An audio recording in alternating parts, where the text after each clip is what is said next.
ఇక మనం ఏంటంటే ఈ పిఎం వికసిత్ భారత్ రోజ్గార్ యోజనను కేంద్ర కార్మిక మరియు ఉపాధి మంత్రిత్వ శాఖ పరిధిలో ఈపీఎఫ్ఓ ద్వారా ఈ పథకంలో 2 రకాల విభాగాలు ఉంటాయి. ఒకటి పార్ట్ ఏ, మొదటిసారి ఉద్యోగంలో చేరే యువతకు ప్రోత్సాహకం. తర్వాత అంటే తొలిసారిగా ఈపీఎఫ్ఓ పరిధిలోకి వచ్చే కంపెనీలో ఉద్యోగం సంపాదించి నెలవారీ గ్రూప్ సాలరీ 1,00,000 లోపు ఉన్న వారందరూ దీనికి అర్హులన్నమాట. అయితే అర్హులైన ప్రతి ఉద్యోగికి వారి ఒక నెల వేతనానికి సమానమైన అమౌంట్ గరిష్టంగా అంటే 15,000 2 విడతలలో అందుతుంది.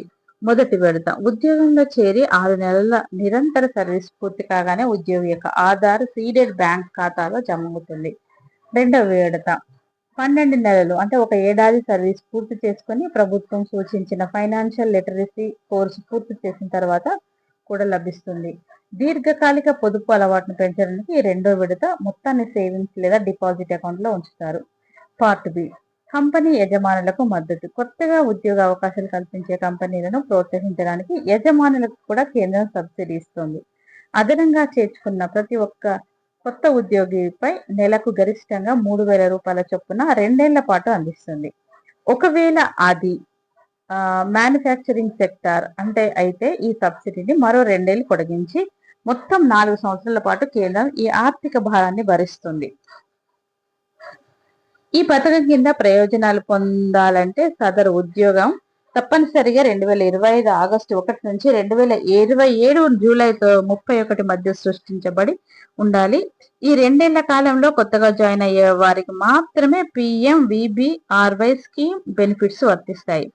కంపెనీలకు ఉండాల్సిన రూల్స్ ఏంటంటే 50 కంటే తక్కువ సిబ్బంది ఉన్న సంస్థలు కనీసం 2, కొత్త ఉద్యోగులకు 50 కంటే ఎక్కువ సిబ్బంది ఉన్న సంస్థలు కనీసం 5 కొత్త ఉద్యోగులు చేర్చుకుంటేనే ఎంప్లాయీస్ ఇన్సెంటివ్ సపోర్ట్స్ కు అర్హత సాధిస్తారనమాట.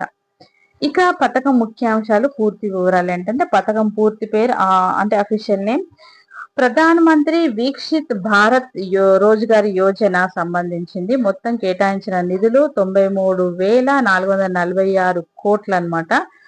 మొత్తం 2 years కి. తాజాగా విడుదల చేసిన నిధులు ఏంటంటే 2,400 కోట్లు 19th June 2026. ఉపాధి లక్ష్యం ఏంటంటే 3.5 కోట్ల ఉద్యోగాల కల్పన. తర్వాతనేమో పేమెంట్ మెథడ్స్ ఏంటంటే ఆధార్ బ్రిడ్జ్ పేమెంట్ సిస్టమ్ ద్వారా డిబిటీ అవుతుంది అనమాట. రిజిస్ట్రేషన్ ప్రాసెస్ అనేది ఎలా చేసుకోవాలి అనే దాని గురించి వెళ్ళినట్టయితే ఈ పథకం కింద లబ్ధి పొందడానికి యజమానులు అధికారిక PMVBRY పోర్టల్లో 1 time రిజిస్ట్రేషన్ పూర్తి చేయాలి. ఇక మొదటిసారి ఉద్యోగంలో చేరిన అభ్యర్థులు ఉమాంగ్ యాప్ లో అందుబాటులో ఉన్న ఫేస్ అథెంటికేషన్ టెక్నాలజీ ద్వారా తమ యూనివర్సల్ అకౌంట్ నంబరు యుఏను జనరేట్ చేసుకోవాలి. ఇక ఈ డిజిటల్ ప్రక్రియ ద్వారా ఎలాంటి అవినీతికి తావు లేకుండా పారదర్శకంగా నిధులు నేరుగా లబ్ధిదారులకు చేరుతాయి.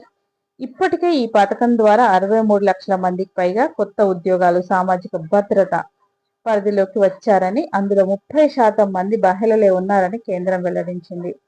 తరచుగా అందరూ అడిగే క్వశ్చన్ అండ్ ఆన్సర్స్ ఏంటి అంటే PMVBRY పథకం పూర్తి పేరు ప్రధాన మంత్రి వీక్షిత్ భారత్ రోజ్గార్ యోజన.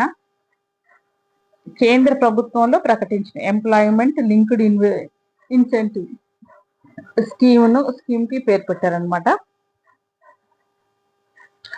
కేంద్రం తాజాగా విడుదల చేసిన 2,400 కోట్లు ఎవరి కోసం కేటాయించారు? మొదటిసారిగా అధికారిక రంగంలోకి ఉద్యోగాల్లో చేరిన కొత్త ఉద్యోగులకు మరియు వారికి ఉపాధి కల్పించిన కంపెనీలకు ఈపీఎఫ్ఓ సబ్సైడ్ బెనిఫిట్స్ అందించడానికి ఇది నిధులను కేటాయించారు. కొత్త ఉద్యోగులకు లభించే 15,000 సాయం ఏ ప్రాతిపదికన అందుతుంది?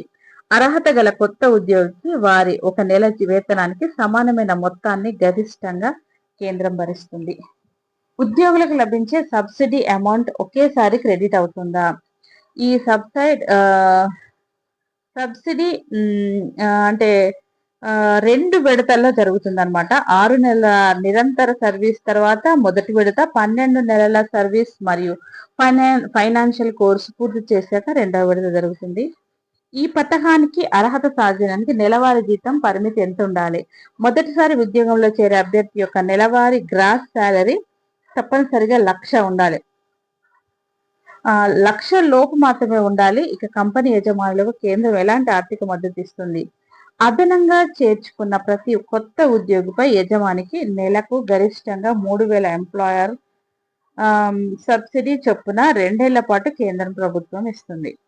ఇక మ్యానుఫ్యాక్చరింగ్ సెక్టార్ కంపెనీలకు ఉన్న ప్రత్యేక వెసులుబాటు ఏంటి అని అంటే, మ్యానుఫ్యాక్చరింగ్ సెక్టార్లోని కంపెనీల యజమానులకు ఈ సబ్సిడీని మరో 2 ఏళ్లు పొడిగించి మొత్తం 4 సంవత్సరాల పాటు కేంద్రమే ఈ ఇన్సెంటివ్ భరిస్తుంది.